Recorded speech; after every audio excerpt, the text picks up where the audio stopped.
अस्सलाम वालेकुम स्टूडेंट्स, आज हमारा C++ का लेक्चर नंबर 2 है। तो आज हम जो पढ़ेंगे वो हम फ़्लो चार्ट पढ़ेंगे कि फ़्लो चार्ट क्या होता है। हमारा फ़्लो चार्ट दो अल्फाज हैं, फ़्लो एंड चार्ट, जो टू वर्ड से मिलकर बनता है। फ़्लो हम कहते हैं किसी भी चीज़ के बहाव को, कि कोई किसी चीज़ का बहाव किस तरफ को है, कैसा बहाव है। और चार्ट होता है आप उसको ग्राफिकली रिप्रेजेंट करना किसी भी चीज़ को। चार्ट किसी को हम पेज पे बना के ग्राफिकली शो करते हैं किसी भी चीज़ को, उसे हम चार्ट बोलते हैं। फ़्लो चार्ट क्या, प्रोग्रामिंग में C++ में फ़्लो चार्ट क्या होता है, कोई भी जब हम प्रोग्राम लिखते हैं उसका सबसे पहले तो हम एक फ़्लो चार्ट, एक डायग्राम बनाते हैं। जैसे देखते हैं हम कोई भी बिल्डिंग का, आपने कोई एक घर ही बनाना है तो उसका पहले आप क्या करते हैं, वो मैप बनवाते हैं।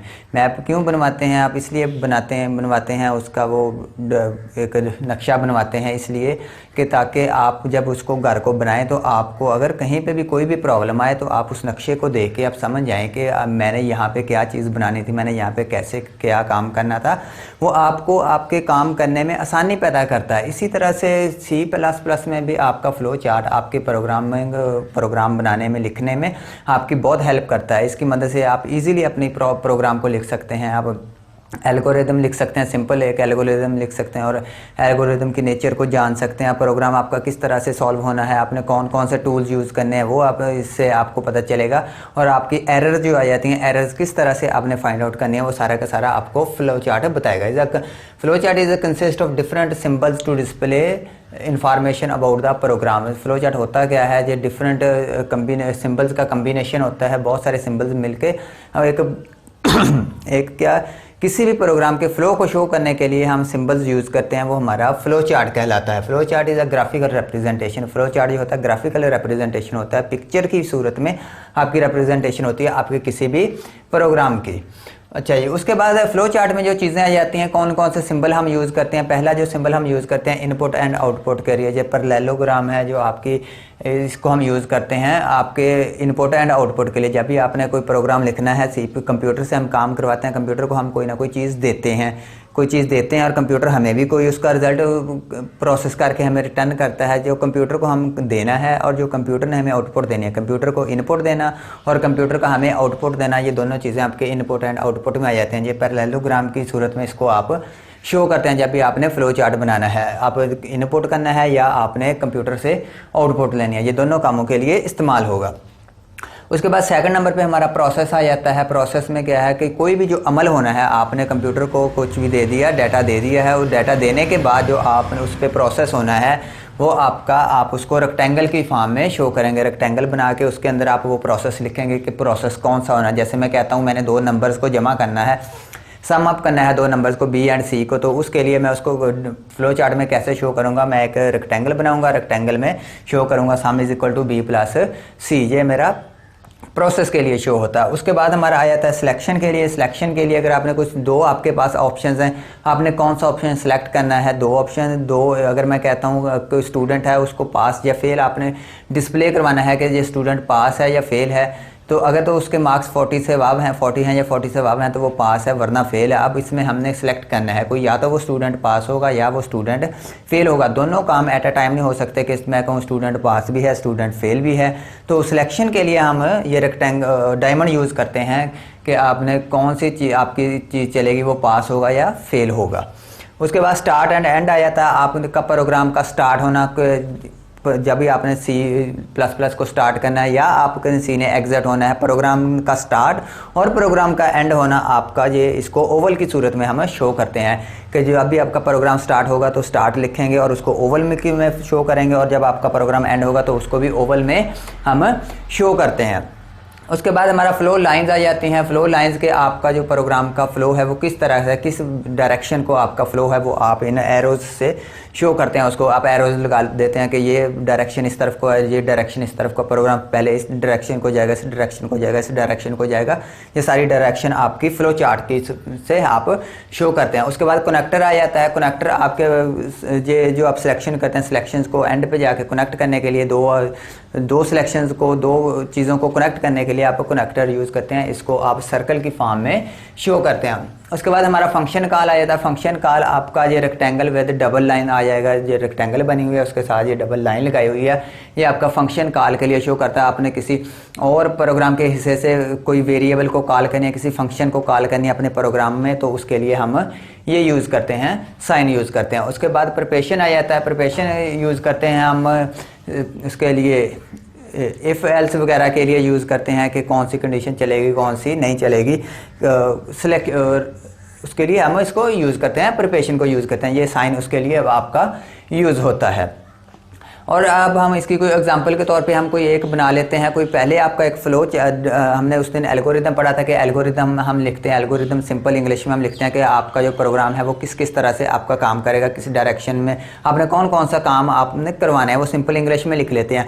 उसके बाद वो हम एल्गोरिदम लिखने के बाद उसको हम फ़्लो चार्ट में कन्वर्ट करते हैं। फिर हम मुझे उसका नक्शा बनाते हैं। जैसे हम घर बनाते हैं, घर भी सेम इसी तरह से पहले हम प्लानिंग करते हैं कि हमने घर कहाँ पे बनाना है, कैसे बनाना है, क्या क्या यूज़ करना है, आपका उस पर कितना खर्चा आएगा, ये सारी चीज़ें आप एक पेज पे लिख लेते हैं। मुझे ये चीज़ इतनी चाहिए, ये चीज़ इतनी चाहिए, ये मुझे पैसे इतने चाहिए, हर चीज़ आपने उसको लिख ली, वो आपका एल्गोरिदम आ जाता है। फिर आप क्या करते हैं, फिर एक उसका नक्शा बनवाते हैं। नक्शा आप क्यों बनवाते हैं कि आपको अगर आप जब आप घर बनाएंगे आपको समझने में आसानी हो। अब इसका भी हम सेम इसी तरह से फ़्लो चार्ट बनाते हैं। जब भी कोई प्रोग्राम, जैसे मैं एक सिंपल प्रोग्राम ले लेता हूँ, मैं कहता हूँ स्टूडेंट्स के एक प्रोग्राम लिखना है, स्टूडेंट्स के मार्क्स एंटर करने हैं और उसको शो करवाना है कि वो पास है या फेल है। तो उसके लिए हम क्या करते हैं, हम यहाँ पे मैं लिख लेता हूँ, मैं यहीं पे इसको रिमूव करके यहीं पे हम एक बना लेते हैं। अब सबसे पहले तो हम प्रोग्राम को स्टार्ट करते हैं, तो उसके लिए आपने ये ओवल यूज़ करना है कि ये मैं कहता हूँ स्टार्ट करो। आपका प्रोग्राम स्टार्ट हो गया। स्टार्ट के बाद हाँ, उसके बाद हम कहते हैं हम मार्क्स इनपुट करते हैं, स्टूडेंट्स के मार्क्स देने हैं कंप्यूटर को। मार्क्स देने के बाद कंप्यूटर उसको पे सिलेक्शन लगा के उसको देखे कि जो उसके मार्क्स 40 से अबव हैं तो पास उसको डिक्लेयर करे, मैसेज मुझे दे। अगर उसके मार्क्स 40 से कम हैं तो उसको फेल डिस्प्ले करवाए। फिर उसके बाद हम क्या करेंगे, यहाँ पर आ जाएंगे, मैं करूँगा यहाँ से मेरा प्रोग्राम स्टार्ट हो गया जी। उसके बाद हम आ जाते हैं, मैं कहता हूँ मेरा यहाँ पर मैं पैरेललोग्राम में मैं दे देता हूँ कि मेरी इनपुट आ जाएगा। यहाँ पे मैं कहता हूँ इनपुट मार्क्स, यहाँ पे मैं स्टूडेंट के मार्क्स इनपुट करूँगा। मार्क्स इनपुट करने के बाद अब मैंने सिलेक्शन लगानी है। अब मैंने देखना है कि मार्क्स अगर तो 40 या 40 से अबव हैं तो मैंने उसको पास डिक्लेयर करवाना है, वरना मैंने उसको फेल डिक्लेयर करवाना है। फिर मैं क्या करूँगा, फिर यहाँ पे आके मैं सिलेक्शन करूँगा। यहाँ पे ये मेरी सिलेक्शन आ जाती है कि if marks greater than or equal to 40 तो क्या हो यहाँ पे, फिर उसको मैसेज यहाँ पे मैं कहता हूँ कि उसको मैसेज जो डिस्प्ले हो मेरा, ये भी पैरेललोग्राम में आएगा तो पास का मैसेज डिस्प्ले आए। अगर तो ये कंडीशन ट्रू होती है, अगर तो ये कंडीशन फॉल्स होती है, अगर मार्क्स 40 से ज़्यादा नहीं है या 40 से कम है तो उसको क्या मैसेज डिस्प्ले हो, तो यहाँ पे पैरेललोग्राम में हमारा जो मैसेज डिस्प्ले हो वो फेल का मैसेज डिस्प्ले हो। जब आपका मैसेज या पास या फेल डिस्प्ले हो जाएगा उसके बाद कनेक्टर आ जाएगा। इनको कनेक्ट करना है दोनों को, तो मैं यहाँ पे इन दोनों को कनेक्ट कर देता हूँ। ये मेरा आ जाएगा उसकी फॉर्म में, सर्कल की फॉर्म में, ये मैंने इनको कनेक्ट किया। और उसके बाद मेरा प्रोग्राम जब कंप्लीट हो गया तो ये प्रोग्राम मेरा एंड हो जाएगा। यहाँ पे मैं कह देता हूँ एंड। ये हमारा एक फ़्लो चार्ट बन गया है। स्टूडेंट्स के मार्क्स एंटर करवाने हैं और उनको फ़्लो चार्ट की सूरत में आपने डिस्प्ले करना, पास या फेल डिस्प्ले करवाना है, और उसका ये मैंने फ़्लो चार्ट बना दिया। अगर आप सॉरी अगर आपकी कोई एरर आ जाती है इसमें, तो आप अगर प्रोग्राम लिखते हुए तो आप अपने फ़्लो चार्ट को देख के आप इजीली अपनी एरर को फाइंड आउट कर सकते हैं। उसके बाद हम प्रोग्राम डेवलपमेंट प्रोसेस देखते हैं कि आप जब आपने एक प्रोग्राम बनाना है, कोई प्रोग्राम लिखना है, तो उसमें कौन कौन से प्रोसेस इन्वॉल्व होते हैं, कैसे कैसे हम एक प्रोग्राम कंप्लीट करते हैं, स्टार्ट से लेके एंड तक क्या क्या चीज़ें होती हैं। सबसे पहले होता है डिफाइनिंग एंड एनालाइजिंग प्रॉब्लम। सबसे पहले तो हम देखते हैं कि हमारी जो प्रॉब्लम है वो कौन सी है, उसकी नेचर क्या है, किस तरह की हमारी प्रॉब्लम है, इसको हमने किस तरह से यूज़ करना है, हमारा बेस्ट वे कौन सा है, सिंपल एंड बेस्ट वे कौन सा है आपको कि इस प्रॉब्लम को सॉल्व करने के लिए।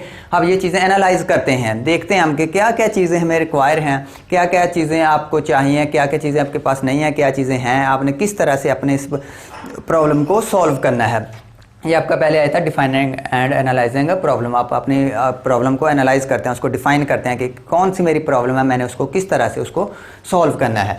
उसके बाद डिज़ाइनिंग द एल्गोरिदम, फिर उसके बाद सेकंड जो स्टेप हमारा होता है वो हम एल्गोरिदम लिखते हैं। फिर हम वो लिखते हैं, प्रोसेस लिखते हैं सिंपल इंग्लिश में कि हमने ये इस प्रॉब्लम को सॉल्व किस तरह से करना है, कैसे कैसे सॉल्व करना है, वो सारा हम लिख लेते हैं। उसके बाद हम आ जाते हैं उसकी कोडिंग करते हैं। कोडिंग में हम क्या करते हैं, जब आपने एल्गोरिदम लिख लिया, एल्गोरिदम लिखने के बाद हमारा नेक्स्ट काम क्या होता है, उस एल्गोरिदम को प्रोग्राम में कन्वर्ट करना होता है। उसको हम कन्वर्ट करते हैं प्रोग्राम में, वो हमारा कोडिंग आता है। कोडिंग में आप कोई भी लैंग्वेज यूज़ कर सकते हैं। जब आपने एक एल्गोरिदम लिख लिया, फिर उस कोडिंग करने के लिए आप जो भी आपको लैंग्वेज बेस्ट लगेगी आपके प्रोग्राम को सॉल्व करने के लिए, आप वो लैंग्वेज यूज़ करके अपनी कोडिंग करते हैं। कोडिंग करने के बाद जब आपने प्रोग्राम लिख लिया, आप डायरेक्ट प्रोग्राम बनाने के बाद यूज़र को नहीं दे देंगे कि जिस बंदे का आप प्रोग्राम बना रहे हैं, जिस बंदे का आप सॉफ्टवेयर बना रहे हैं, नहीं, अगर उसमें कोई एरर है, ये चीज़ें वो आपने पहले देखनी है। तो कोडिंग के बाद हम उसको टेस्ट करते हैं। टेस्टिंग हमारा प्रोसेस आता है। हम देखते हैं कि हम बार बार उस प्रोग्राम को चला के देखते हैं, बार बार उसको रन करते हैं, उसमें बार बार हम इनपुट करते हैं। इनपुट के बाद हम आउटपुट देखते हैं, हमारी आउटपुट क्या आ रही है, हमारा आउटपुट का स्टाइल क्या आ रहा है। बार बार हम उस चीज़ को चला के देखते हैं, वो हमारा टेस्टिंग फेज़ आ जाता है। जब हमें पूरी तरह से तसल्ली हो जाती है कि ये हमारा प्रोग्राम ये मुकम्मल ठीक तरह से काम कर रहा है, बिल्कुल सही है, तो उसके बाद हमारा लास्ट जो स्टेज आती है वो फाइनल डॉक्यूमेंटेशन आ जाती है। फाइनल डॉक्यूमेंटेशन में क्या, हम फिर यूज़र को हम उसको बताते हैं कि आपने इस सॉफ्टवेयर को किस तरह से यूज़ करना है, कैसे कैसे यूज़ करना है, ये सारी चीज़ें आपकी फाइनल डॉक्यूमेंटेशन में आ जाती है। फिर हम उस अपना प्रोग्राम यूज़र के हैंड ओवर कर देते हैं कि अब आप इसको यूज़ कर सकते हैं। उसको हर चीज़ हम बताते हैं कि आपने इस तरह से यूज़ करना है, ये टूल यूज़ करना है, अगर यहाँ पे एरर आए तो आपने इस तरह से इसको रिमूव करना है। ये सारी चीज़ें आपकी फाइनल डॉक्यूमेंटेशन में आ जाती हैं। आज के लेक्चर में हमारा यही था। नेक्स्ट लेक्चर में इससे हम आगे स्टार्ट करेंगे। अगर कोई क्वेश्चन हो तो आप मुझसे पूछ सकते हैं।